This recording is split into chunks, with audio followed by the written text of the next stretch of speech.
En primer lugar, buenas tardes a todos. En nombre de la Biblioteca Central de la Pontificia Universidad Católica Argentina, les doy la bienvenida a este webinar organizado en el marco de la exposición La consonancia de los límites de la artista Karina Chechik, que puede visitarse en el espacio virtual del sistema de bibliotecas, ¿sí? Las obras que integran la exposición La consonancia de los límites se organizan a partir, digamos, de tres líneas curatoriales, ¿no? O tres líneas de reflexión. Primeramente, los límites difusos entre el sueño y la vigilia, entre la naturaleza y lo urbano, entre lo transitorio y lo eterno. En segundo lugar, la resonancia de los tópicos borgianos, como el misterio del tiempo, el laberinto y el sueño. Y por último, la experiencia del caminante, ¿no? Del tránsito, de la condición de homo viator como instancia espiritual. Y es en este marco en que quiero, bueno, agradecer, ¿no?, la presencia del doctor Julio César Crivelli, nuestro expositor invitado, que disertará sobre Borges, los límites y los laberintos en relación a la obra de Karina Chechik, a quien también agradezco entonces por sumarse a este diálogo, ¿sí? Brevemente entonces voy a presentarlos para cederles la palabra a ellos. Karina Chechik es profesora de pintura por la Escuela Nacional de Bellas Artes Prilidiano Pueyrredón. Desde 1995 hasta 2007 vivió en Miami. Durante el año 2003, Ediciones Polígrafa la invita a Barcelona, donde crea una serie de litografías que fueron exhibidas en Art Basel Miami y Arco Madrid. La Ivy League Plus Library Confederation eligió su website para preservarlo en su archivo de artistas latinoamericanos contemporáneos desde el año 2019. Actualmente vive en Buenos Aires. Además de su carrera como artista, desarrolla la docencia de la pintura y de historia del arte en el Museo Nacional de Arte Decorativo. Ha realizado numerosas exposiciones colectivas e individuales en Europa, Estados Unidos y Argentina. El doctor Julio César Crivelli es abogado, premio universitario, ha realizado una intensa actividad en el campo profesional, con varios libros publicados en su especialidad, el derecho administrativo. También se distinguió en la actividad gremial empresarial, en posiciones de importancia, como secretario y presidente de la Cámara Argentina de la Construcción, miembro del Grupo de los Seis. Es coleccionista de arte, presidente de la Asociación de Amigos del Museo Nacional de Bellas Artes, conferencista de Brown University, Universidad de Roma Tor Vergata, Universidad Carlos III de Madrid y la Fundación Borges, siempre exponiendo sobre temas relacionados con las artes plásticas y la literatura.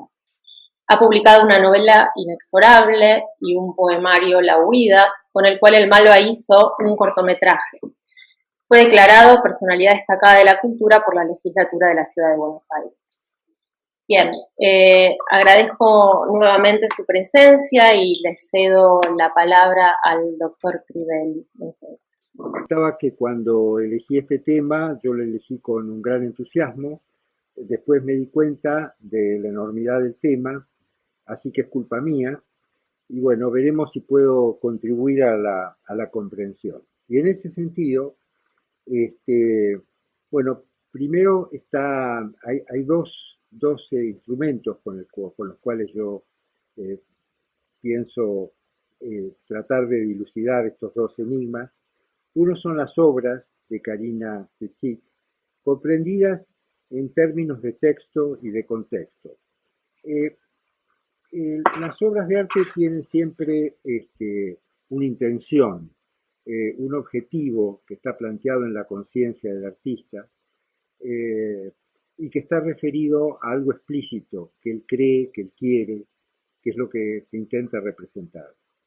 Sin embargo, hay un contexto que no está en el nivel consciente y que condiciona las obras de arte, las rodea, las envuelve y a veces las invade, a tal punto que es más importante que el texto.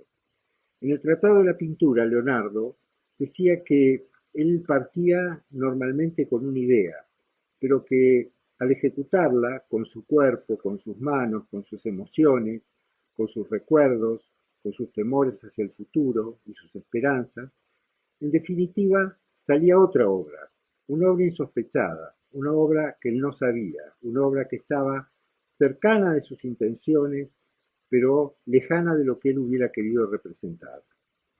Eh, Mucho más sencillamente, Whistler, un artista norteamericano del siglo XIX, decía Art happens. Art happens.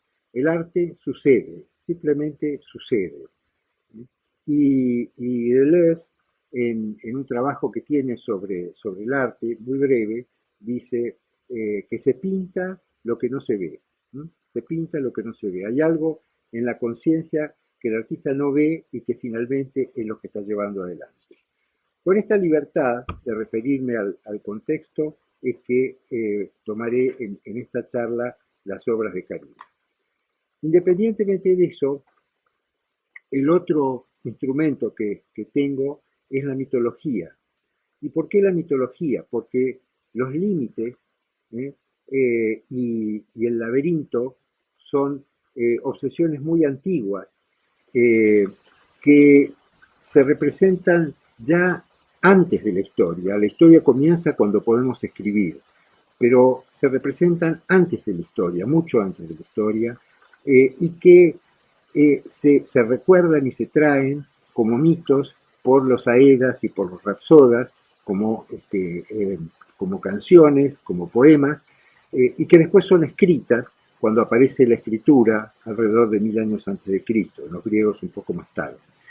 Y entonces yo creo que el mito ayuda a comprender, porque es tan originario como la emoción por el límite y como la emoción por el laberinto.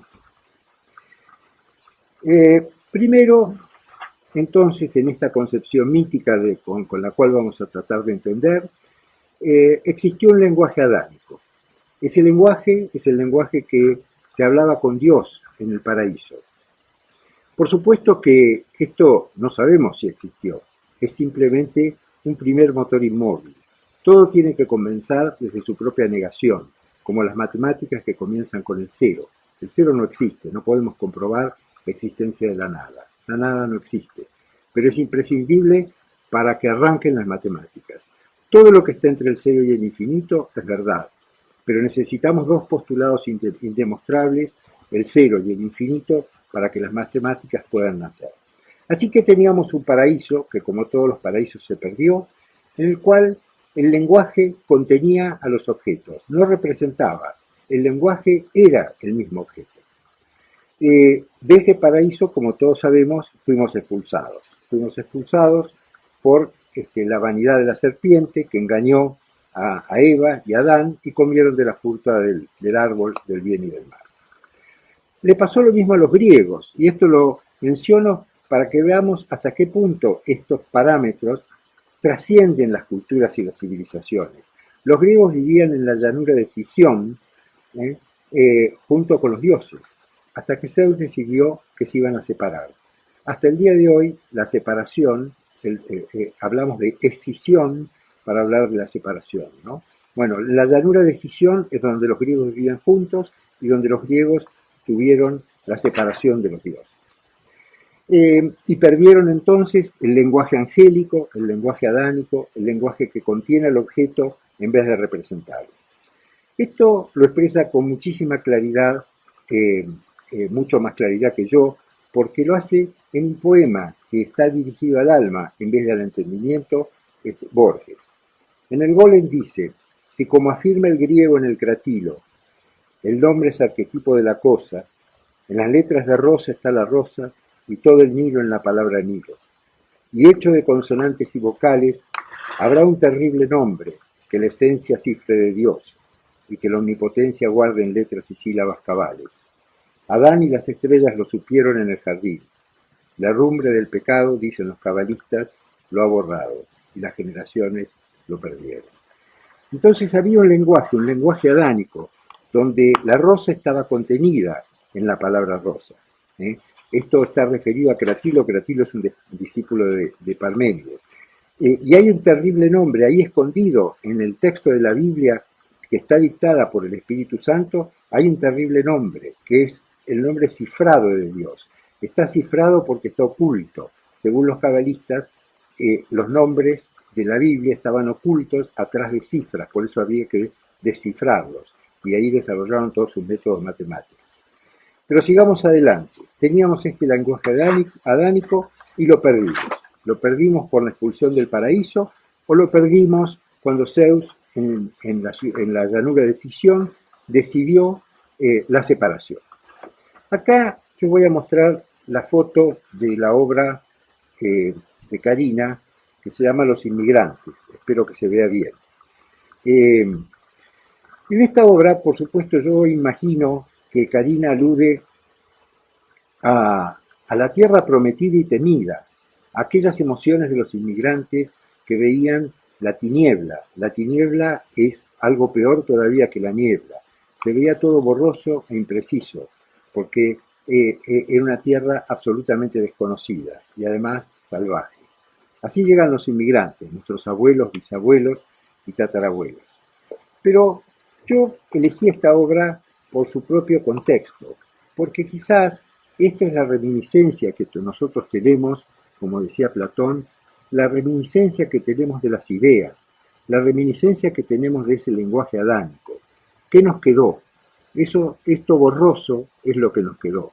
Y somos como inmigrantes en realidad, como inmigrantes que tenemos delante una tierra prometida, que es un lenguaje que todavía no conocemos y al que le tenemos temor, y al mismo tiempo un lenguaje olvidado, un lenguaje perfecto, un lenguaje donde la rosa está contenida en la palabra rosa, pero es un lenguaje que no existe más, es simplemente un paraíso perdido. ¿Y qué nos quedó? Nos quedó el lenguaje de representación. En el lenguaje de representación, que es el que tenemos, claramente los objetos no están contenidos en los conceptos ni en las imágenes. Los conceptos y las imágenes son simplemente representaciones de la realidad, lo mejor que podemos hacer. La naturaleza, para nosotros, en el inicio, es siempre un caos, es algo incomprensible, que genera lo que llamamos el terror primordial. Pero el lenguaje, o sea, la representación a través de la imagen o a través del concepto, es lo que produce la calma, lo que tranquiliza, porque con eso le ponemos límites, y acá usamos la primera vez la palabra, le ponemos límites a la naturaleza infinita, al caos. Sin embargo, esta representación, estas imágenes y conceptos son siempre inexactas, son siempre borrosas, siempre están fuera de foco. Por eso Borges habla de los espejos y del reflejo de los espejos. Dice, Dios ha creado las noches que se arman de sueño y las formas del espejo, para que el hombre sienta que es reflejo y vanidad, por eso nos alarma. Los espejos nos alarman, nuestra representación es vanidad, porque vamos a ver que la representación está vacía, no contiene el objeto. Así que nosotros vivimos en nuestra conciencia encerrada en dos dimensiones, como dijo Kant, el espacio y el tiempo. El infinito y la eternidad son absolutamente indeterminados. Nos rodean como misterios. Sabemos que están, no sabemos ni siquiera si existen, pero nuestro origen es desconocido, igual que el cero, y nuestro final también es desconocido, igual que el infinito.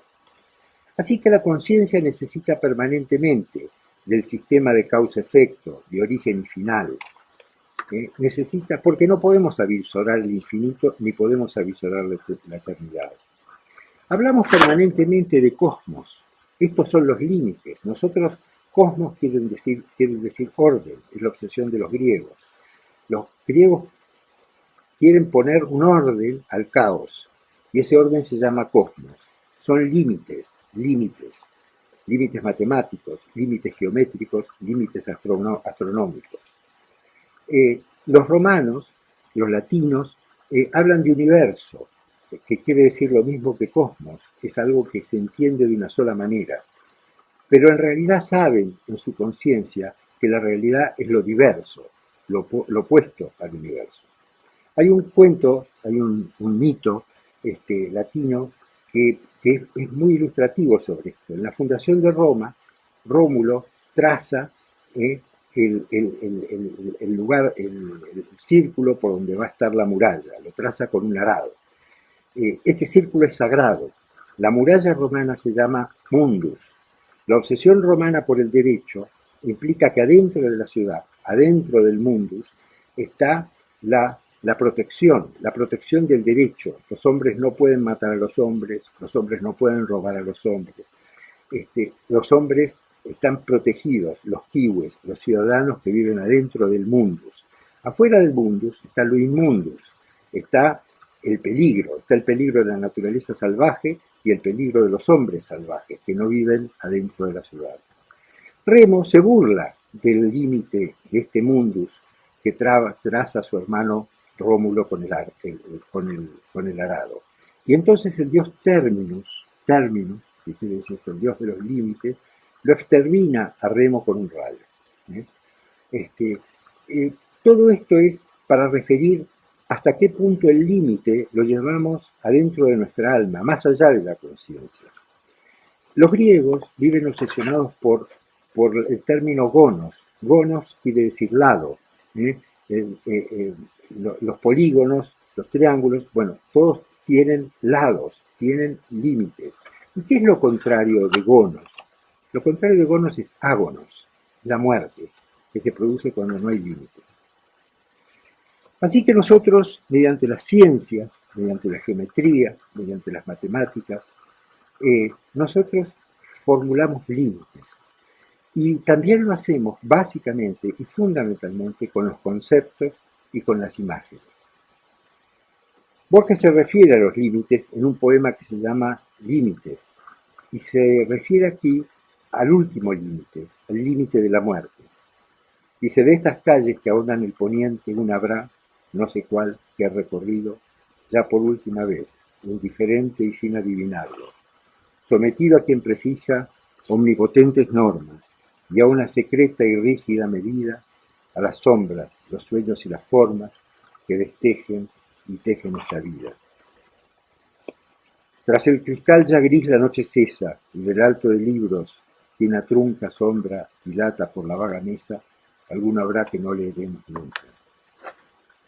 No volverá tu voz a lo que el persa dijo en su lengua de aves y de rosas, cuando el ocaso, ante la luz dispersa, quiera decir inolvidables cosas. Y acá lo más importante: creo en el alba oír un atareado rumor de multitudes que se alejan. Son lo que me ha querido y olvidado. Espacio, tiempo y Borges ya me dejan. Lo dejan las tres dimensiones, lo dejan la dimensión de la palabra, del concepto, lo dejan la dimensión de la imagen, lo dejan finalmente la dimensión del nombre. El nombre es fundamental, el nombre es la forma de limitar la naturaleza. Por eso en el sexto día, Yahvé Dios le dice a Adán que le ponga nombres a toda la naturaleza, a la naturaleza vegetal, a la naturaleza animal.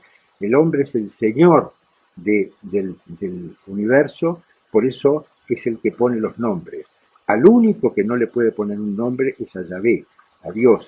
Dios no tiene nombre. Mi Padre Nuestro dice: santificado sea tu nombre. El nombre es desconocido, porque no podemos poseer, esto es denominar a Dios. Ahora vamos a ver la siguiente obra que yo elegí para esta charla, que se llama El centro del laberinto. El centro del laberinto, de alguna manera, inaugura, es un puente entre el límite que hemos visto como dimensión de la conciencia, el límite que representa el concepto y la imagen como dimensión de la conciencia, con su desarrollo posterior, las ciencias, la literatura, la astronomía, la física. Es un puente entre ese límite y el laberinto. Esto se llama el centro del laberinto, pero fíjense que es un laberinto que simula geometrías, tiene una perspectiva hecha a partir de cuadrados, una luz en el fondo donde se avisora el infinito. Quiere decir que en la geometría, finalmente y en el fondo, hay un engaño. La representación no contiene el objeto, no es el lenguaje adámico. Es una ilusión que necesitamos para vivir. Después tomé de un libro que me proporcionó Karina, El laberinto de Teseo, hecho por los romanos. Acá este es un laberinto absolutamente geométrico, y un laberinto geométrico es una contradicción, porque lo geométrico se entiende, pero con lo geométrico se puede hacer lo que no se entiende. Lo que no se entiende es lo que está más allá del intelecto. Ahora vamos a hablar entonces de la otra dimensión de nuestra conciencia, que es el laberinto. Para esto les voy a contar otro cuento, otro mito. Eh, Resulta que en Creta, el rey Minos y la reina Pasífae reciben un toro blanco del mar, de Poseidón. Ustedes saben que los griegos tienen tres dimensiones para el hombre que inundan, intervienen en toda su mitología.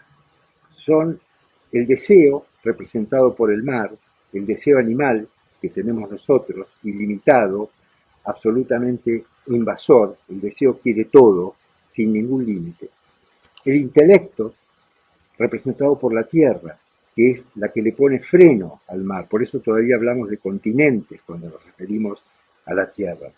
El continente porque contiene al mar, el intelecto es el que puede contener al deseo, solo el intelecto puede contener el deseo. Y la tercera dimensión es el cielo. El cielo es el misterio. Filón lo llaman los griegos, lo vacío. Caelum, los latinos, también lo vacío. Es el misterio, es lo que no sabemos.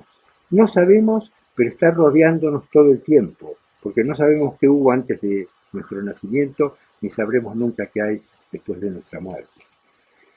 Entonces, estas tres dimensiones las he explicado para comprender entonces ahora el mito del laberinto. Como decía recién, Pasífae y Minos reciben un toro que sale del mar, un toro blanco que sale del mar. O sea, es el inconsciente, el mar es el inconsciente, el deseo puro, y el toro representa en todas las mitologías el deseo sexual. Que es el desenfreno sexual de Pasífae. No es que hay un toro, lo que hay es desenfreno sexual de Pasífae, y que se entrega y necesita tener relaciones con el toro. Para tener relaciones con el toro, Pasífae lo llama a Dédalo. Dédalo es el ingeniero de los griegos, es el intelecto. Dédalo se pone al servicio del deseo de Pasífae, o sea, es un intelecto utilitario, un intelecto que apunta hacia abajo, apunta hacia el mar, hacia el deseo, en lugar de apuntar hacia el cielo, y fabrica una vaca atrás de la cual se esconde Pasífae y tiene relaciones con el toro. De esta relación bestial nace el Minotauro. El Minotauro tiene cabeza de toro y tiene cuerpo de hombre, o sea que es un hombre dominado por el deseo. El rey Minos entonces, escandalizado por esta situación, le pide a Dédalo, siempre a la razón, siempre al intelecto, le pide que haga algo para encerrar a este Minotauro. Y Dédalo lo encierra en el laberinto. Esto es el laberinto. Quiere decir que el laberinto es una fabricación, una producción de la razón que en el medio, en el centro, tiene el deseo, el Minotauro. Cuando llega Teseo, Teseo viene porque los atenienses tienen una guerra perdida con los cretenses y tienen que entregar un tributo anual, 7 doncellas y 7 jóvenes. Entre ellos viene Teseo. Ariadne se enamora perdidamente de Teseo y entonces le entrega un hilo. El hilo es el hilo del destino. La vida es un hilo. Empieza por Cloto, que es la diosa que hace el ovillo, sigue con Láquesis, que es lo que lo va desovillando, y termina con Atropos, que lo corta, es la muerte. Ariadne le entrega el hilo, y con ese hilo, entonces, Teseo puede entrar y salir del laberinto, entra al laberinto y lo mata al Minotauro.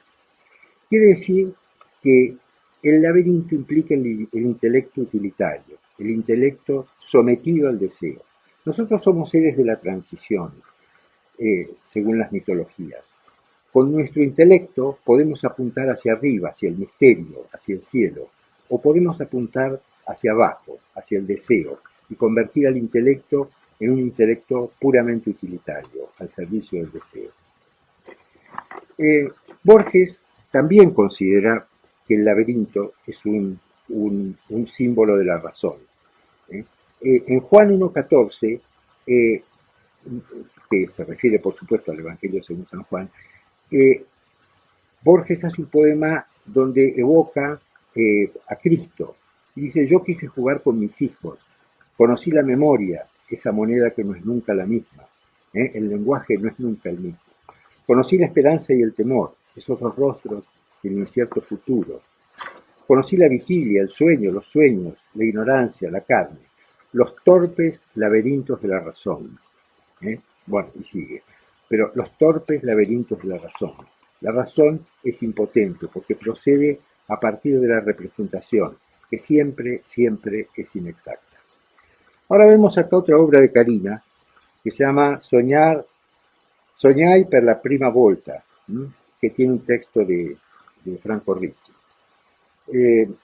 Perdón que este aparato se me sale. Bueno, yo puse esta obra porque voy a entrar ahora a explicar otro laberinto, el laberinto de la soberbia. El laberinto anterior es el laberinto de la razón dominada por el deseo. Ahora, este es un laberinto más parecido al laberinto del paraíso, el laberinto hebreo. Es cuando la razón es invadida por la soberbia. Y acá, en esta obra, de nuevo con el contexto, digamos, existe una sensación de infinito. La imagen evoca la posibilidad de que nosotros podamos ingresar en el misterio y comprenderlo. Hacia el fondo de la imagen podría estar el misterio y nosotros podríamos, caminando por este sendero, llegar hasta allí. Pero es mentira. Así que vamos a contar ahora otro laberinto célebre, que es Babel. Babel quiere decir la puerta de Dios. Bab, puerta, el, iluminación, luz. No se puede decir el nombre de Dios. Así que el nombre de Dios en la Torá son siempre iluminación, luz, el Señor, Yahvé, que quiere decir o él, no hay un nombre. Así que Babel, la puerta de Dios. La Biblia tiene un idioma, un lenguaje poético poderosísimo. En 6, 8, 10 renglones es capaz de decir cosas que van a estructurar nuestra cultura a lo largo de 2000 años, o 3000 o 4000, según donde se piense que fue escrita. Acá vamos a leer nada más que la frase central. Los hombres dijeron: vamos, edifiquémonos una ciudad y una torre, cuya cúspide llegue al cielo, y hagámonos un nombre, por si fuéramos esparcidos sobre la faz de toda la tierra. Entonces, resulta que estos hombres se van a edificar una ciudad, o sea, límites, ahí está la razón, y una torre. La torre siempre es el símbolo de la llegada al cielo, cuya cúspide llegue al cielo. Es decir, que no van a atisbar el misterio, van a entrar en el misterio como pretende entrar este laberinto que está acá. Quieren ingresar al misterio, igual que Adán y que Eva, quieren ser iguales a Dios. Hagámonos un nombre por si fuéramos esparcidos sobre la faz de la tierra. Y fueron esparcidos sobre la faz de la tierra, porque se confundió la lengua y entonces nacieron las culturas. Las culturas son diferentes y no se entienden entre sí. Necesitan la traducción, y la traducción es tan inexacta o más inexacta que la representación. La diferenciación de las culturas implica las guerras, implica la destrucción, implica la incomprensión, implica las diferencias de los hombres entre sí que traen la guerra hasta el día de hoy. Así que la condena de Babel es una condena tremenda, es una condena de la cual no hemos podido salir.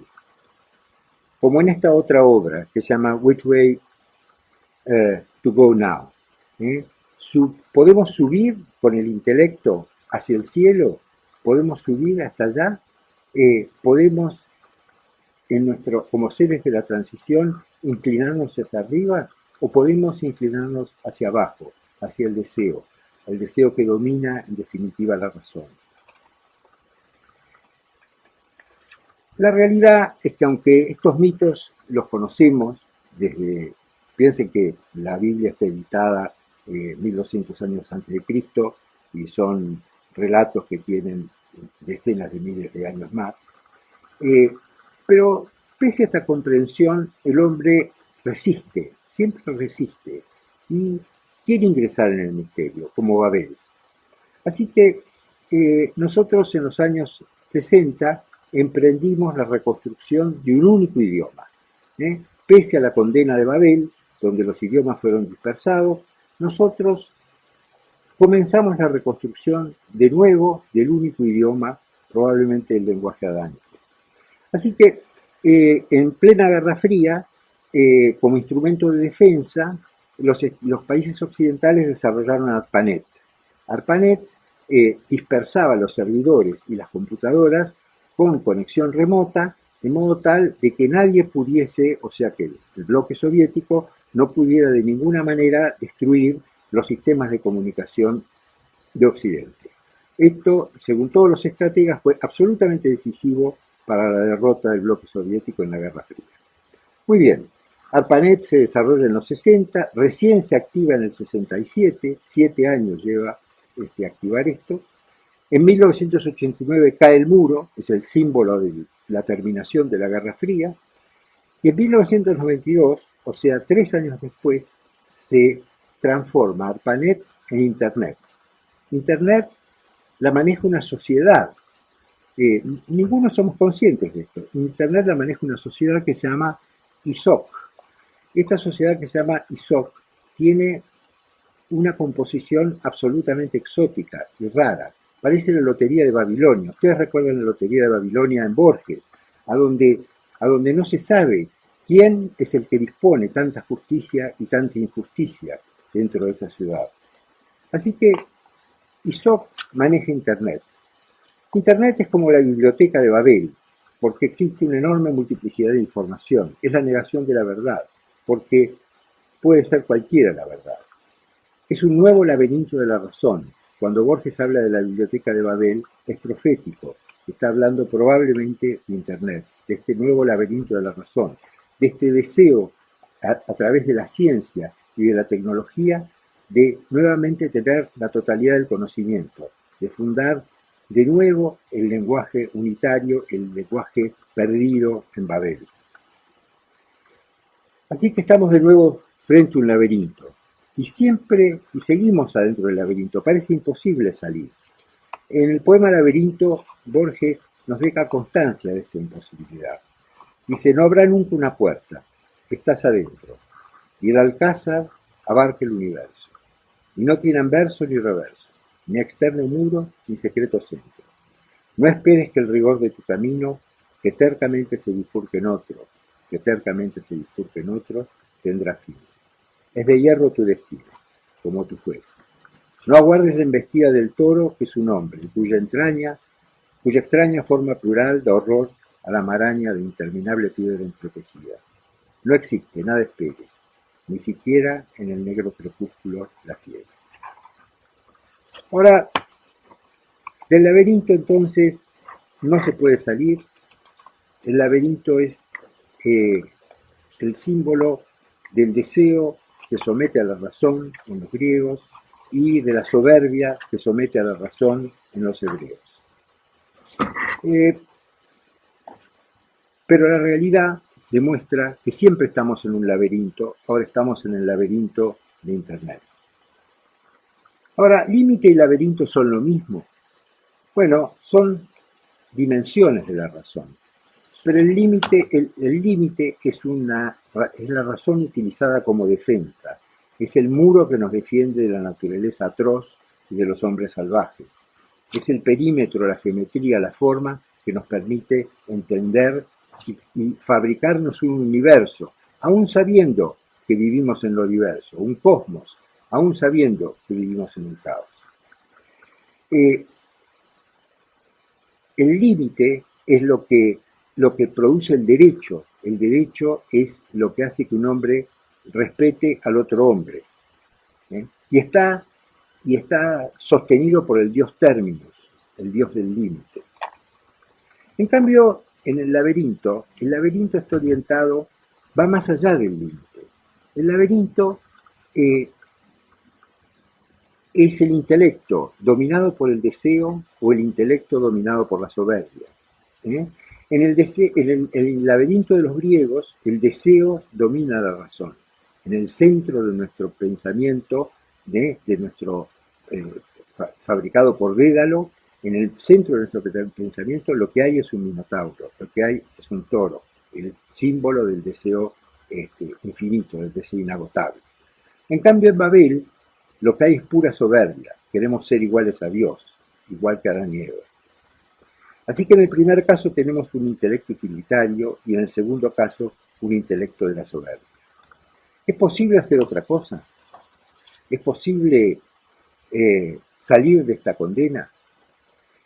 Bueno, Yahvé no es tan cruel, así que tenemos la metáfora, el mensaje que está detrás del mensaje. ¿Se puede salir? Sí, se puede salir si apuntamos al espíritu. Por eso Dédalo, a quien Minos, después de construir el laberinto, lo encierra, después de que Teseo mata al Minotauro, lo encierran en el laberinto, Dédalo fabrica esas alas famosas y sale del laberinto por arriba, volando hacia el espíritu, igual que su hijo Ícaro. Y también Leopoldo Marechal, fíjense la distancia en el tiempo, en su obra Laberinto de Amor, vemos un pequeño fragmento, dice: Señor, le dije, clavó la rodilla y la frente, pero ¿cómo salir de la noche doliente? Y respondió: en su noche toda mañana estriba, de todo laberinto se sale por arriba. Entonces de la razón utilitaria o de la razón soberbia se puede salir por arriba. ¿Y cómo se puede? Bueno, los antiguos, todavía hablamos hoy de la inspiración, o sea, igual que fue creado Adán con un soplo de Dios, siempre el soplo, el aire, pneuma para los griegos, espíritu para los latinos, siempre el soplo, el aire, nepesh para los hebreos, tiene un sentido vivificador, un sentido que se relaciona con el alma. Así que los antiguos en la mitología creían que había mensajes de los dioses, y esos mensajes de los dioses los traía Hermes. Por eso hablamos todavía hoy de los mensajes herméticos. Lo hermético es lo que no se entiende, y no se entiende porque no está sujeto al intelecto ni a la razón, está sujeto al alma. No se puede entender, se puede solamente aceptar, comprender, incorporar con el alma. Es lo mismo que el Espíritu Santo, donde los cabalistas buscaban el mensaje oculto que estaba en la Torá, cifrado en la Torá. Si uno leía simplemente la Biblia, no iba a entender, porque este mensaje no se entiende, este mensaje se toma con el alma. Así que Borges, en Juan 1.14, que venimos citando tanto, dice que Dios dice: he encomendado esta escritura a un hombre cualquiera, no será nunca lo que quiero decir, no dejará de ser su reflejo, que es representación, el reflejo. Desde mi eternidad caen estos signos. O sea, que hay signos que vienen desde el espíritu. Lo mismo en la Cábala, ¿no es cierto?, de la cual hemos hablado tanto. Quiere decir que desde el cielo nos pueden llegar la inspiración. No de un cielo religioso hablo del misterio. La inspiración, el modo en que se llega a la imagen artística o el modo en que se llega al poema es algo absolutamente misterioso.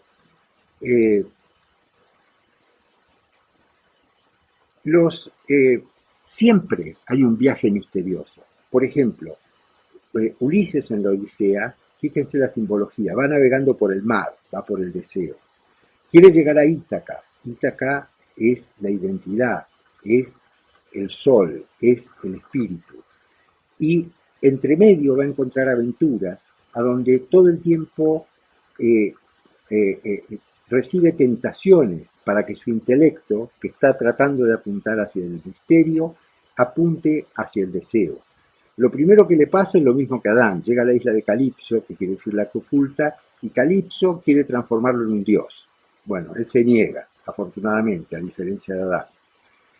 Sigue navegando y se encuentra con los lotófagos, que comen una flor que les permite olvidar todo. Entonces calman la angustia de existir con el olvido. Sigue navegando porque tiene otro mensaje hermético. Y así llega a la isla de Circe. Bueno, son muchas más aventuras, ¿no es cierto? En la isla de Circe está el desenfreno sexual, etc. Pero siempre hay un viaje que va desde el deseo hasta el espíritu, hasta el misterio. Y el modo de viajar, el instrumento con el que se puede hacer ese viaje es el intelecto. Así que hay dos historias. Borges las resume fantásticamente bien.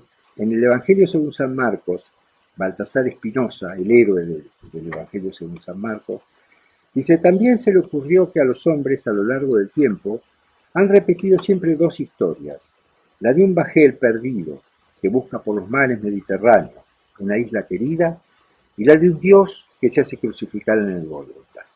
El bajel perdido ya hemos hablado, es el barco de Ulises que va navegando por el mar, por el deseo, hacia el espíritu en Ítaca. Y el Dios que se hace crucificar en el Gólgota, obvio que es Cristo, y es el iniciador, digamos, dentro de la mitología cristiana, de una vida nueva, de una vida en la cual es posible eludir el pecado, es posible eludir al deseo en el intelecto, y es posible que el intelecto se incline, llegue hacia el misterio. Así que nuestro medio de salir de este encierro, del límite y del laberinto, es la metáfora, es el arte, es la poesía. Ahora, también la poesía nos deja constancia. Borges, la poesía y el arte pueden estar prohibidos. Puede uno cometer, Borges acá de nuevo relata el pecado de la soberbia, ¿no? Esto es en El espejo y la máscara. Hay una guerra entre Irlanda y Noruega, la gana Irlanda, y entonces el rey le pide a un poeta, Olen, que por favor que haga un poema. Y él hace un poema formidable, extraordinario. Y entonces el rey le da como premio un espejo, porque ese poema es pura representación. Ese poema es fantástico, pero no llega al alma. Describe perfectamente lo que pasó en la batalla, pero no llega al alma. Entonces le da un espejo, porque es representación. Y le sugiere que escriba un segundo poema. Entonces al siguiente año, Olen viene con otro poema. Es mucho mejor, porque representa la identidad. Y por eso el rey le da una máscara de marfil. Máscara, en griego se dice prosopón, quiere decir persona. O sea, cuando logramos la persona es que hemos logrado la identidad, que es el primer paso de la mirada hacia el espíritu. Pero el rey le sugiere que escriba un tercer poema, y entonces el poeta se retira y escribe un tercer poema. Un tercer poema que es muy breve, tiene una oración, se lo dice en secreto al rey. El poema es extraordinario, y el rey le da una daga como premio, con la cual el poeta se suicida, y el rey abandona su reino y se convierte en mendigo. Lo que había pasado es el pecado de soberbia. El poeta había intentado, como Babel, llegar hasta Dios. Así que tenemos entonces, bueno, este es el único instrumento que tenemos. El único instrumento que tenemos es el intento por vía del intelecto, un intento humilde de llegar hacia el misterio. Toda obra de arte, todo poema es un intento de llegar hasta el misterio, de atisbar el misterio. No como el de Olen, el del espejo y la máscara de Borges, o como el de Babel, de entrar en el misterio porque eso es pura soberbia. Borges ilustra sobre esto también, así que les voy a leer Everness. Everness significa eternidad. Es curioso porque Everness significa la totalidad del tiempo. En cambio, nuestro sustantivo eternidad se refiere al éter, al espacio, ¿no? Hay una diferencia. Solo una cosa no hay, es el olvido. Dios que salve el metal, salva la escoria. Y cifra en su profética memoria las lunas que serán y las que han sido. Ya todo está. los miles de reflejos entre los dos crepúsculos del día, tu rostro fue dejando en los espejos y los que irá dejando todavía, ¿no? La representación de los espejos. Y todo es una parte del diverso cristal de la memoria. En el cristal de la memoria nosotros no podemos construir algo más que no sea diverso. El universo no tiene en fin sus arduos corredores, es infinito. Y las puertas se cierran a tu paso. Solo del otro lado del ocaso verás los arquetipos y los esplendores. Hay una esperanza del otro lado del ocaso. Bueno, nada más que eso. Muchas gracias. Muchas gracias por esta hermosa y profunda exposición. Me gustaría, bueno, abrir un poco el diálogo con Karina para que nos cuente y transmita algunas de sus reflexiones acerca de lo que acabamos de escuchar en relación con su obra. Me ocurre de pronto preguntarte, Karina, acerca de uno de los ejes presentes en la exposición del doctor Crivelli en relación a la dialéctica entre el intelecto y lo pulsional, ¿no? O hasta este vínculo entre el intelecto y el deseo. Y esto vos ves que se representa en tu obra, ¿no? De manera consciente o no. Escuchamos. Antes de las preguntas, quiero iniciar por agradecer a todos los presentes, especialmente a Julio César Crivelli por este honor. Y primero que nada, quiero agradecer a María Kodama y a la Fundación Internacional Jorge Luis Borges, a la Universidad Católica, por supuesto a esta curadora de lujo, a Verónica Parcelli, al sistema de bibliotecas de la UCA por realizar semejante tarea en un momento tan difícil. Volviendo a esto, realmente yo siempre tomé a Borges de una manera más intuitiva y más sentida que intelectual. Quizás en esto está este límite entre lo que uno percibe como artista, lo que uno siente, lo que en mi caso veo, como si el cuadro se materializara antes de que yo lo haga, y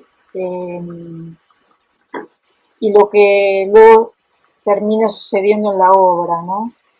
Y el tema del laberinto me interesó siempre porque el laberinto para mí es, o creo también atisbar, Borges decía que hay tantos lectores y tantas interpretaciones como lectores, ¿no? Pero el laberinto es como un símbolo de la vida, y por eso tenemos laberintos enormes, como él dijo, el más grande es el desierto, o estas construcciones maravillosas como la que hizo Franco Maria Ricci, o bueno, o las ciudades, o las elecciones de nuestra vida, o nuestro cerebro. Hay tantas maneras de representar el laberinto de la naturaleza, pero yo elegí una manera de representar el laberinto en la obra que vos mostraste, Julio, el centro del laberinto, que es en base a escaleras.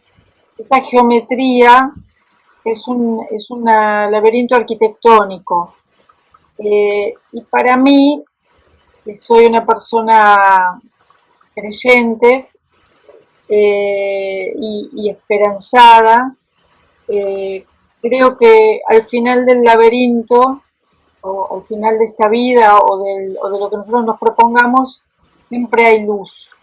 Por eso el camino es difícil. Recuerdo un prólogo de I Ching de Borges que dice: el camino es fatal como la flecha, pero en las grietas está Dios que acecha, ¿no? Como en mis obras siempre hay como una luz que viene de fondo, y que es esa luz a la que a lo mejor nos encaminamos cuando cruzamos el límite, ¿no? El límite esperando llegar a un lugar, a un paraíso, a ese paraíso que perdimos. Y creo que la relación entre el laberinto y de la razón y la intuición se materializó muy bien en la muestra anterior a esta es una muestra hermosa que resume de alguna manera mi búsqueda y ese eje curatorial que Verónica eligió de entre Buenos Aires como el centro del laberinto de Borges y la naturaleza. Eh, y bueno, en esta muestra anterior que se llamó el laberinto vertical, a quien también agradezco muchísimo como curadora a Rodrigo Alonso y a la Fundación Arte por Arte y a Luz Castillo por haber apoyado esta iniciativa y también a la Casa de Arte San Lorenzo de Italia. Yo tuve un sueño que fue una visión y que justamente hablando de las categorías, ¿no? De lo apolíneo y lo dionisíaco, volvía de visitar el laberinto de Ricci unos meses atrás y estaba dentro de esta inauguración de nuestros dos grandes arquitectos, Clorindo Testa y Mario Roberto Álvarez, y caminando por las escaleras del Museo Marc me sentí adentro del centro del laberinto. ¿Por qué? Porque era la caja de escaleras, es la caja de escaleras en la cual en el centro hay un espejo. Y yo sentí que ese era como una torre desde la cual se veía todo Buenos Aires en sus contrastes, como Borges, entre lo urbano y la Buenos Aires de Palermo, de la Belle Époque, de la Avenida Libertador, la Buenos Aires culta, la Buenos Aires europea, y también estaba hacia la izquierda todo lo que es lo suburbano, el suburbio, el sur, la miseria, los cuchilleros, las vías de tren. Y por eso sentí que ese era el centro del laberinto. Porque además era como ir subiendo una escalera, no sé si alguna vez visitaron el mar, ir subiendo una escalera en la cual uno veía reflejado ese espejo en el centro. Y así fue que se me ocurrió hacer esta muestra y la intención fue traer a Buenos Aires el centro del laberinto de Borges, pero inundarlo de un laberinto como el que construyó Ricci, y quien lo tenga alguna vez el placer, el privilegio de visitarlo, es verdaderamente como una recreación del paraíso. Por eso hay una de las obras también con un fragmento de Borges que dice aquel paraíso perdido. Yo creo que Ricci supo representar en su laberinto una noción de paraíso, una ficción de paraíso, pero bueno, un paraíso al que podemos ir para reflexionar, para meditar y para encontrarnos con nosotros mismos. Luego pasó algo propio de lo irracional. Julio no sabe esta anécdota, la sabe Rodrigo Alonso, la saben los que estuvimos montando el día antes. Yo produje esa obra que vos mostraste, yo la colgué a la altura del segundo piso o tercero en horizontal, con la idea de que se espejara en la base y entonces se creara una suerte de laberinto infinito, porque si uno miraba hacia arriba veía la escalera y si miraba hacia abajo veía el reflejo de la escalera, entonces se creaba una especie de infinito, ¿no? Y toda la escalera pasaba a ser el recorrido del laberinto. Pues bien, la noche antes de la inauguración, por suerte yo tuve así como una premonición y no quise, era un lunes, iba a ser un lunes la inauguración. Yo dije, no quiero que sea el lunes, si llega a haber algún problema, quiero que sea martes. Bueno, el lunes por la mañana, una lámpara que estaba ahí desde no sé hace cuántos años, se cayó y rompió, traspasó la obra Pasó la escalera, el laberinto y rompió el espejo. Y de alguna manera se destruyó la obra.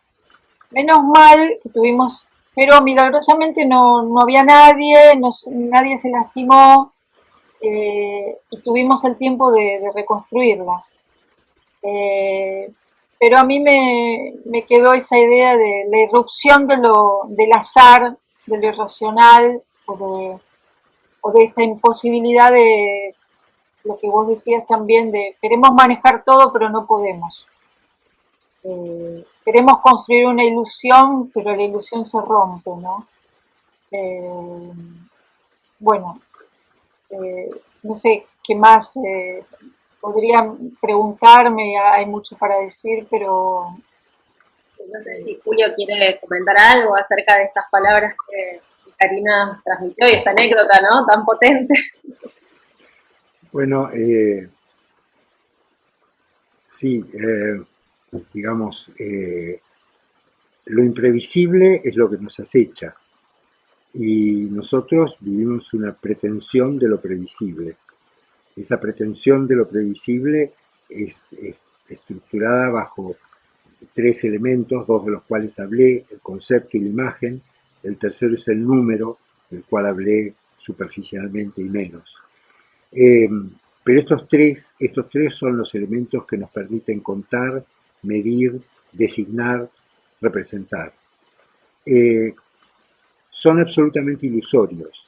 Lo imprevisible está a la vuelta de la esquina. Lo que nosotros predicamos con la ciencia, con el lenguaje, con las imágenes, es absolutamente falso y es simplemente una protección que necesitamos para vivir. Vivimos ilusionando con estos elementos porque es lo que necesitamos para vivir. No podríamos vivir con la conciencia de la ausencia de límites, de lo absolutamente imprevisible, sometidos al terror primordial. El arte y la poesía son una dimensión que permite salir de esta situación, que permite salir no solamente del terror, del cual salimos con los instrumentos que he mencionado, sino que permite atisbar algo que permanentemente nos perturba, algo que permanentemente nos está causando conciencia de que no estamos completos. Eso que decía Platón fantásticamente con la metáfora de la reminiscencia, ¿no? Esto que parecemos recordar, pero que en realidad no tenemos. Así que están también estas intuiciones, las intuiciones de las personas que perciben o sienten algo que va a suceder. Eh, no lo queremos creer, no nos gusta, porque en nuestra soberbia científica, como esto no puede probarse ni puede demostrarse, entonces en realidad nosotros lo negamos en el plano científico. Pero la realidad es que esto sucede desde el inicio de la historia y tenemos relatos de percepciones previas desde el inicio de la historia. Y en el arte se dan enormemente. ¿eh? Percepciones políticas, percepciones anticipadas, ¿no? De carácter político, percepciones anticipadas del carácter científico. Por ejemplo, el arte cinético y con luz de principios de los 60. Pensemos que en los 60 no había computadoras, había algunas, pero eran con tarjetas de papel y solamente en laboratorios muy sofisticados. Recién empezaba la carrera del espacio. Sin embargo, si ustedes ven el arte cinético está representando el espacio, está representando las pantallas de las computadoras, está representando ese mundo de luz y de misterio en el que vivimos a partir de la electrónica. Hay una percepción anticipada, así que la percepción anticipada de Karina, yo soy de los que cree que existe. No tengo la soberbia de la ciencia como para negar que existe, ¿no? Muchas gracias, Julio. Yo quisiera retomar algo que dijo Julio en su conferencia acerca, que es una idea filosófica, digamos, muy potente, ¿no? Y muy presente sobre todo filósofos como Heidegger, ¿no? O sea, esta idea de que el lenguaje nombra, ¿no? Y determina el ser de las cosas, ¿no? La naturaleza de las cosas. No puedo dejar de pensar en la incorporación del texto, del lenguaje en tus cuadros, ¿no? Cuando vos perteneces a, digamos, a las artes visuales. Entonces quería saber, digamos, qué opinión o qué comentario puedes hacer respecto a esto, ¿no? Del uso de la palabra, del concepto, del lenguaje en un entorno evidentemente visual.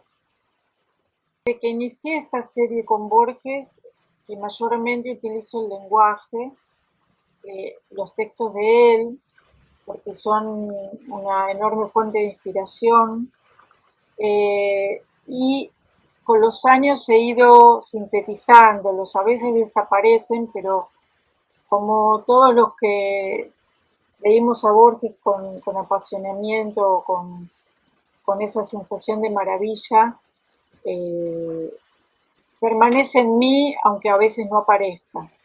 Es como que hubiera modelado un poco hasta mi manera de pensar. Pero en esta muestra y en las obras que vos elegiste, eh, son un poco diferentes de las del principio. Hablo del año 93-94, cuando yo empecé a hacer esto, porque hice una búsqueda mucho más detallada y particular de ciertas frases. Quise que esta muestra fuera, eh, fuera una síntesis de Borges y además una, una síntesis en Buenos Aires, donde Borges es tan conocido, tan estudiado, y una manera de ver aspectos de Borges no tan obvios. Por ejemplo, no sé si la gente sabe que Borges también habló de la pobreza, también habló del suburbio y eh, que tiene una frase como pampa mía, yo sé que te desgarran. O sea, me pareció, eh, me pareció haber logrado, perdón porque yo hablo bastante de la muestra del laberinto vertical y explico por qué.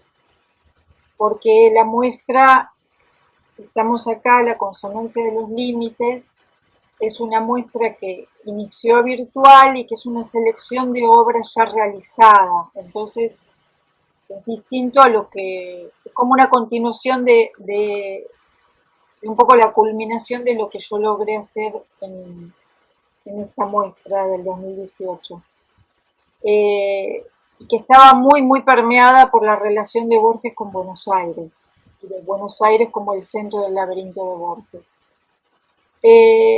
Y entonces el uso del texto lo llevé hasta más allá todavía, porque utilicé las ventanas de esta torre o de esta escalera, como el paisaje mismo se vuelve obra, a través de colocar el texto elegido sobre el vidrio. Entonces, en ese sentido, la arquitectura completa se vuelve un laberinto.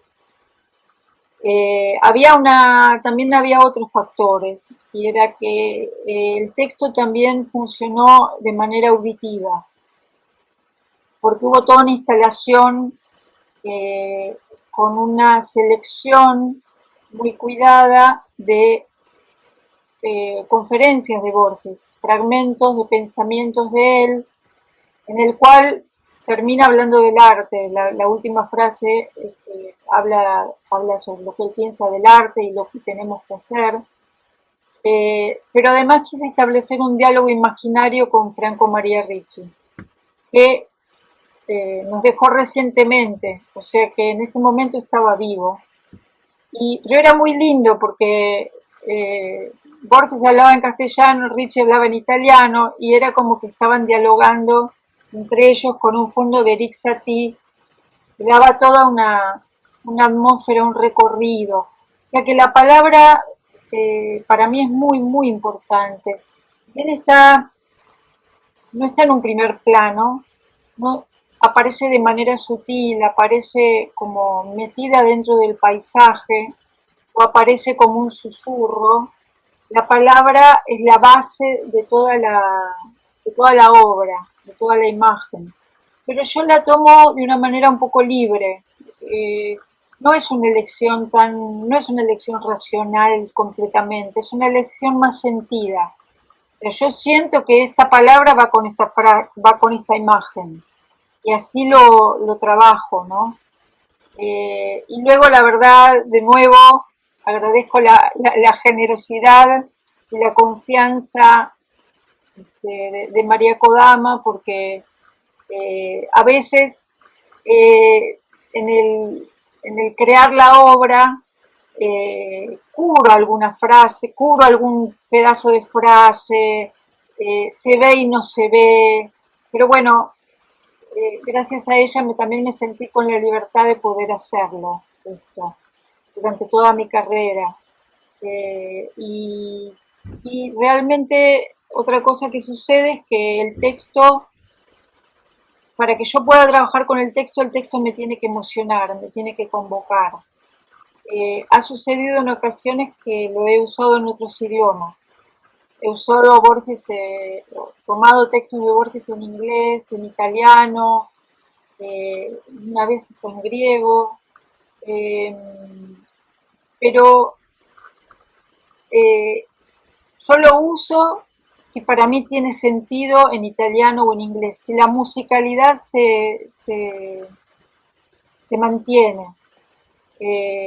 porque para mí Borges tiene algo muy musical en su poesía. Y sucede eso que Julio lo explica tan bien, que me gusta tanto, y es que Borges habla al alma, mucho más que al intelecto. Y si yo puedo seguir trabajando con él es porque cada vez que lo leo me emociona de nuevo y me lleva a un lugar donde no está la respuesta, pero hay una pregunta que sigue viva. Bien, muchas gracias, Karina. Bueno, eso que dijo, perdón, eso que dijo Karina es muy importante, es la perplejidad. Borges es alguien que siempre nos deja frente a un precipicio. En el fondo es siempre una sucesión de preguntas trascendentales y que nos emocionan porque son las preguntas que tenemos desde siempre, preguntas que jamás se podrán responder, ¿no? Yo siempre de chico lo comparaba con una obra que se llama La Guía para Perplejos. La Guía para Perplejos fue escrita por Maimónides en el siglo XIV. Eh, este, y la Guía para Perplejos es una descripción de la perplejidad que despiertan las escrituras este, por los árabes, eh, pero las mismas finalmente, las perplejidades que despiertan y su sentido íntimo. Y en Borges pasa lo mismo, ¿no es cierto? Borges es como una guía para perplejos. Es, es una situación que deja siempre flotando la pregunta que llega hasta el alma, ¿no? Perdón. Sí, una experiencia como de la realidad insondable, ¿no? O sea, que Así es. abarcarla de manera exhaustiva.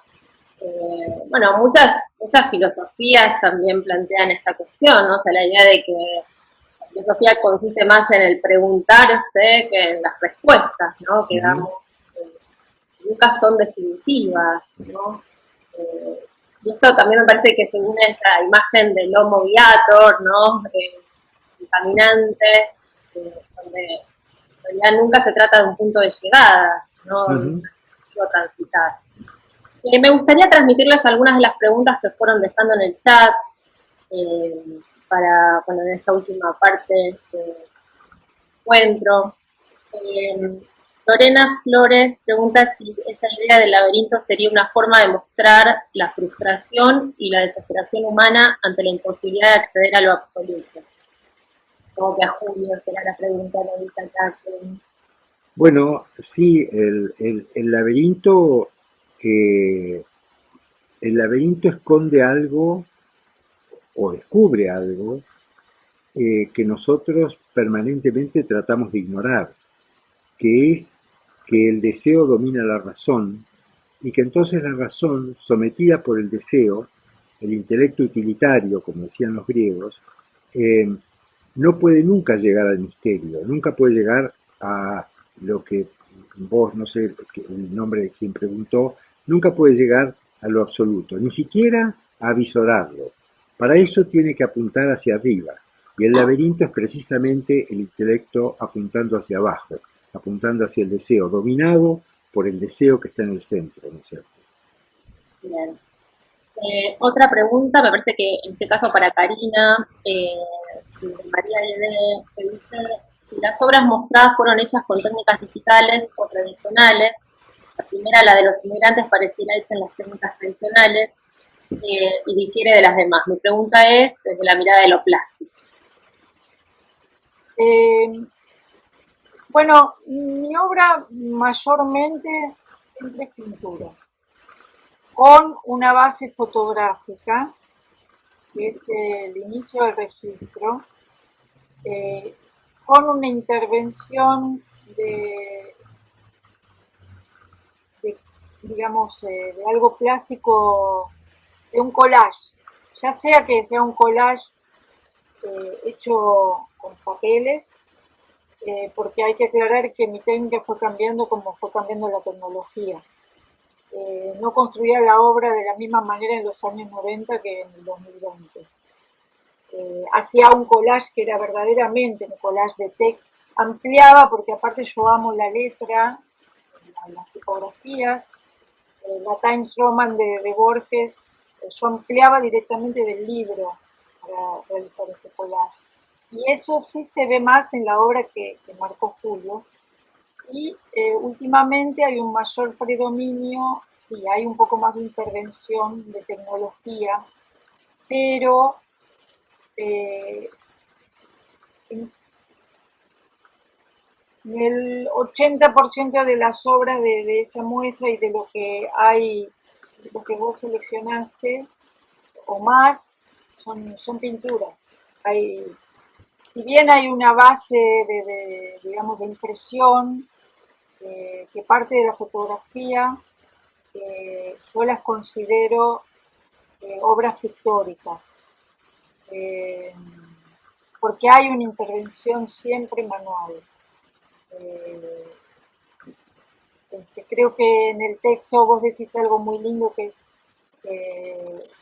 yo le devuelvo de alguna manera y te lo agradezco enormemente, Laura, porque generalmente la obra nunca es la foto sola, y más cuando tienen texto. Siempre hay una intervención mía de la pintura, de poner la mano mía. Sí, siempre está el gesto plástico, ¿no? Sí, un poco ese concepto de aura, que es un concepto tan conocido, ¿no? De Walter Benjamin, que él justamente aplica para hacer de alguna manera una diferenciación entre las obras de arte tradicionales y los nuevos medios de reproducibilidad, como la fotografía. Y me parece interesante porque la obra de Karina pareciera como aunar ambos procedimientos. Desde ese punto de vista, bueno, se supone que la fotografía como un medio de reproducibilidad está formaría o daría como resultante en las categorías una obra no aurática, ¿no?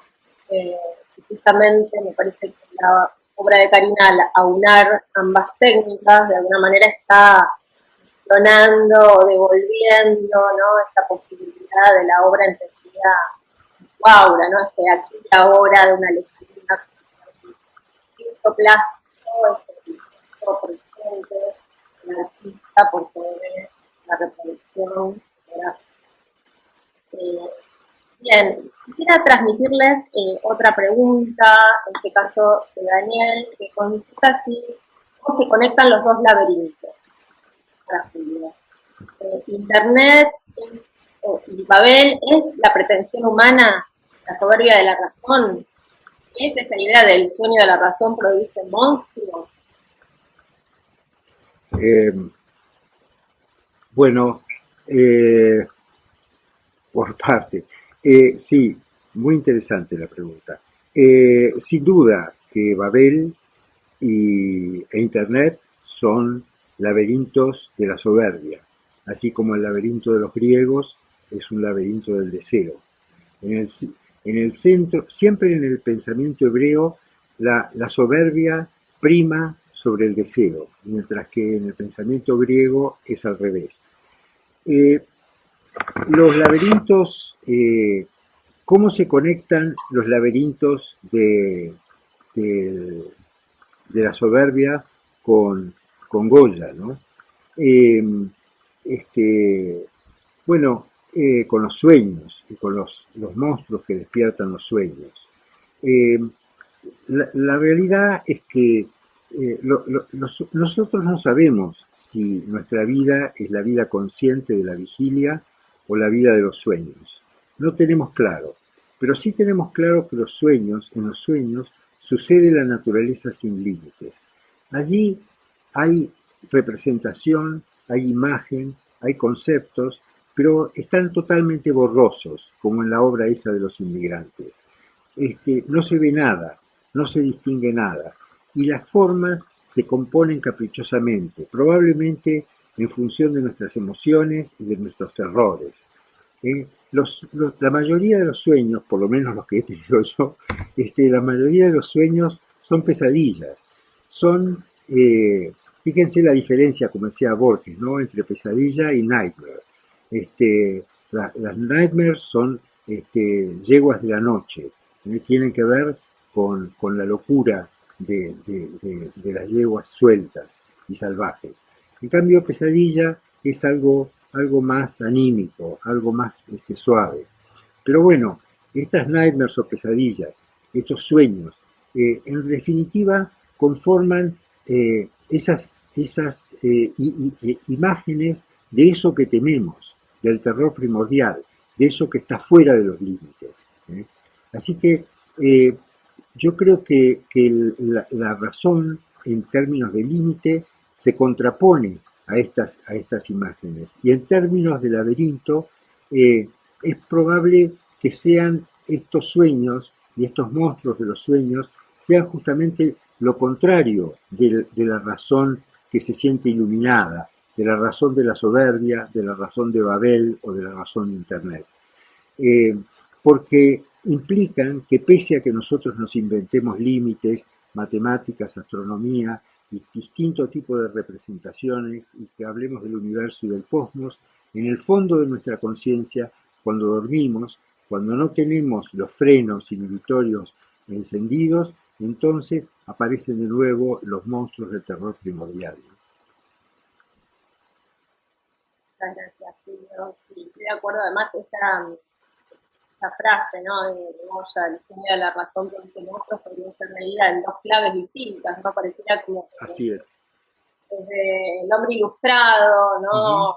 Partidario de la idea de progreso, podríamos pensar que el sueño entendido como objetivo, como norte, como fin, ¿no? O sea, el anhelo de la razón.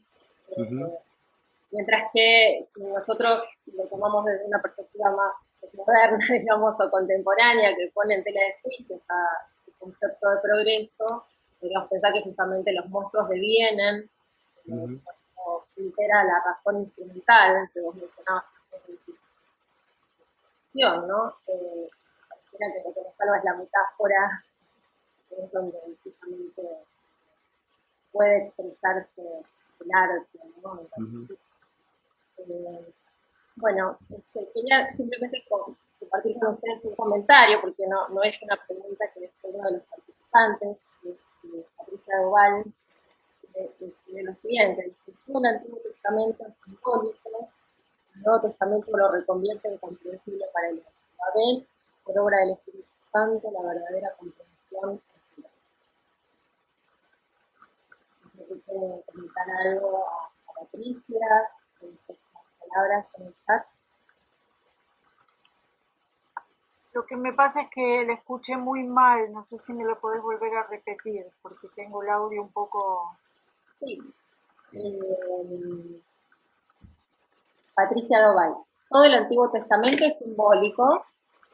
pero el Nuevo Testamento lo reconvierte en comprensible para el hombre. Babel es por obra del Espíritu Santo la verdadera comprensión entre los hombres.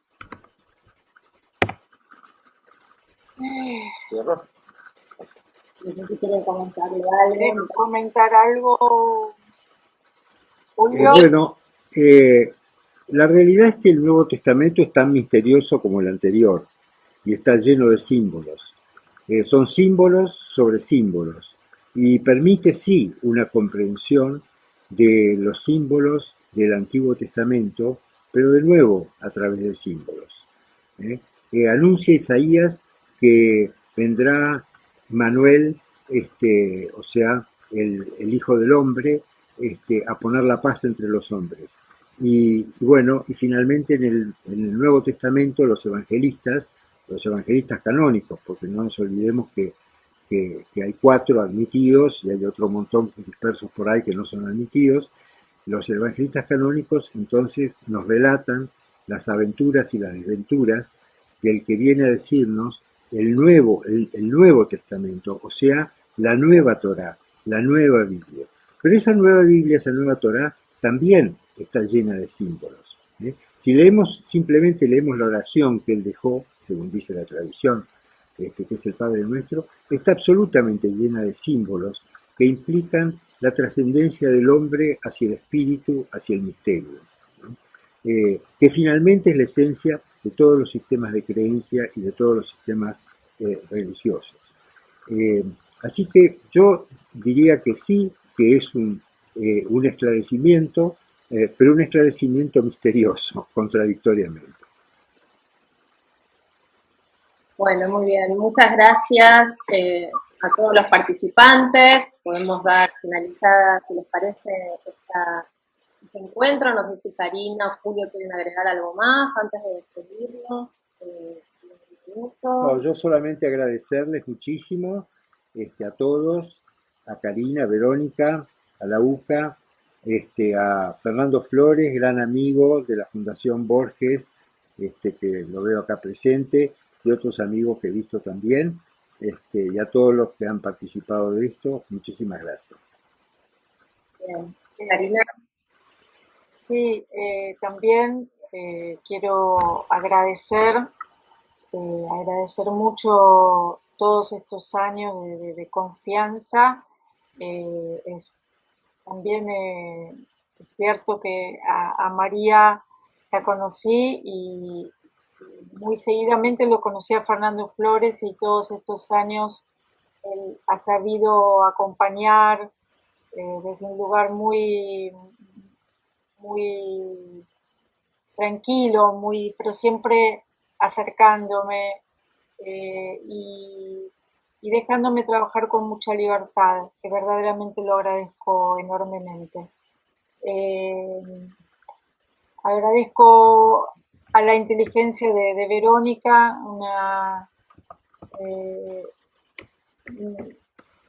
esta muestra creo que me emocionó y llegó mucho más de lo que hubiera sido una muestra real. La muestra virtual tuvo y tiene más alcance porque la pueden seguir visitando.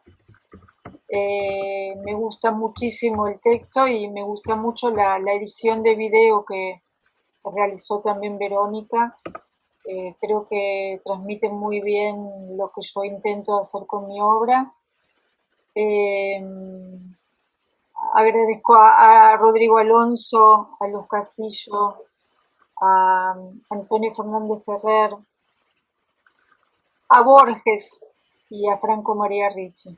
Bueno, y muy especialmente, Julio, por este regalo enorme que me hiciste hoy,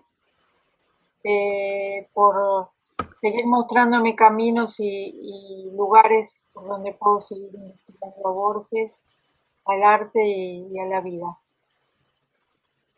Bueno, muchas gracias también. Muchas gracias. Gracias por su atenta participación, a los expositores, a la universidad. Agradezco estos espacios de diálogo y de transmisión de la cultura. Adiós, nos vemos. Hasta luego. Hasta luego.